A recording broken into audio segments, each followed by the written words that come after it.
Assalamualaikum warahmatullahi wabarakatuh. Perkenalkan, nama saya Fajar Andrival, mahasiswa Universitas Mercubuana jurusan Manajemen.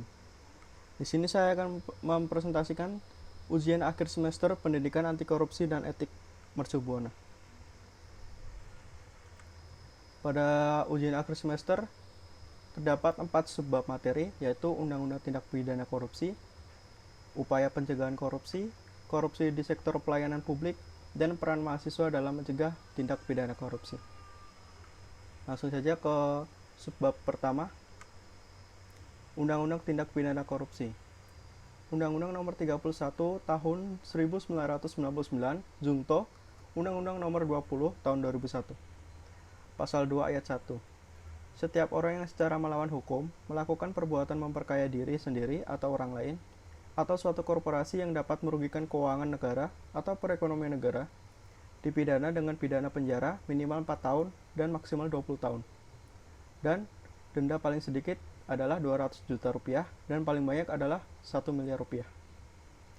Pada pasal 3 disebutkan, setiap orang yang dengan tujuan menguntungkan diri sendiri atau orang lain atau suatu korporasi menyalahgunakan kewenangan, kesempatan, atau sarana yang ada padanya karena jabatan atau karena kedudukan yang dapat merugikan keuangan negara atau perekonomian negara, dipidana seumur hidup, atau pidana penjara paling singkat yaitu 1 tahun dan paling lama adalah 20 tahun, dan atau denda paling sedikit 50 juta rupiah dan maksimal 1 miliar rupiah.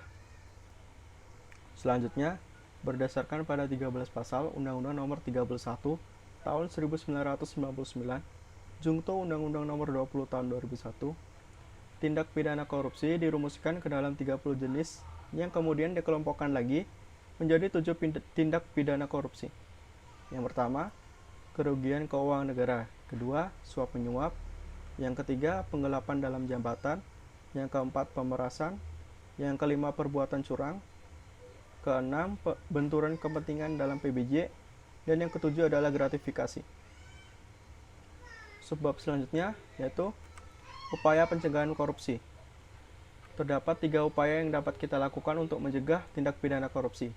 Tindakan itu antara lain, yang pertama, strategi preventif, kedua, strategi detektif, dan yang ketiga adalah strategi represif. Strategi preventif. Upaya preventif adalah usaha pencegahan korupsi yang diarahkan untuk meminimalisasi penyebab dan peluang seseorang melakukan tindak pidana korupsi. Upaya preventif dapat dilakukan dengan, yang pertama, memperkuat Dewan Perwakilan Rakyat, yang kedua, memperkuat Mahkamah Agung dan jajaran peradilan di bawahnya, dan yang ketiga, membangun kode etik di sektor publik. Selanjutnya, strategi detektif. Upaya detektif adalah usaha yang diarahkan untuk mendeteksi terjadinya kasus-kasus korupsi dengan cepat, tepat, dan biaya yang murah, sehingga dapat segera ditindaklanjuti. Berikut upaya detektif pencegahan korupsi. Yang pertama, perbaikan sistem dan tindak lanjut atas pengaduan dari masyarakat. Kedua, pemberlakuan kewajiban pelaporan transaksi keuangan tertentu. Dan yang terakhir yaitu pelaporan kekayaan pribadi, pemegang jabatan, dan fungsi publik. Selanjutnya, strategi represif. Upaya represif adalah usaha yang diarahkan agar setiap perbuatan korupsi yang telah diidentifikasi dapat diproses dengan cepat, tepat, dan dengan biaya yang murah, sehingga para pelakunya dapat segera diberikan sanksi sesuai peraturan perundangan yang telah berlaku. Upaya represif dalam mencegah tindak pidana korupsi adalah, yang pertama, penguatan kapasitas badan atau komisi anti korupsi. Yang kedua, penyelidikan, penuntutan, peradilan, dan penghukuman koruptor besar dengan efek jera. Dan yang terakhir yaitu penentuan jenis-jenis atau kelompok korupsi yang diprioritaskan untuk diberantas. Lanjut subbab selanjutnya, korupsi di sektor pelayanan publik. Pencegahan korupsi di pelayanan publik dalam optik kebijakan kriminal mesti diarahkan pada perbaikan sistem dan tata kelola pelayanan publik dengan mengacu pada prinsip good corporate governance. Selain itu, pemerintah dapat mencegah tindak pidana korupsi dengan memberikan sanksi pidana yang tegas bagi birokrat yang menerima gratifikasi pada saat melaksanakan tugasnya dan memberikan penghargaan kepada birokrat yang jujur. Selanjutnya, berikut adalah 10 area rawan korupsi menurut Ketua Komisi Pemberantasan Korupsi. Yang pertama, sektor pengadaan barang dan jasa. Yang kedua, sektor keuangan dan perbankan. Yang ketiga, sektor pajak. Yang keempat, sektor bea dan cukai. Yang kelima, sektor BUMN atau BUMD. Keenam, sektor pendapatan atau penerimaan negara. Ketujuh, sektor penggunaan APBN atau APBD. Yang kedelapan, sektor aset ataupun barang milik negara ataupun daerah. Yang kesembilan, sektor pelayanan umum. Dan yang terakhir yaitu sektor instansi ataupun lembaga dengan alokasi anggaran yang besar. Selanjutnya, peran mahasiswa dalam mencegah tindak pidana korupsi.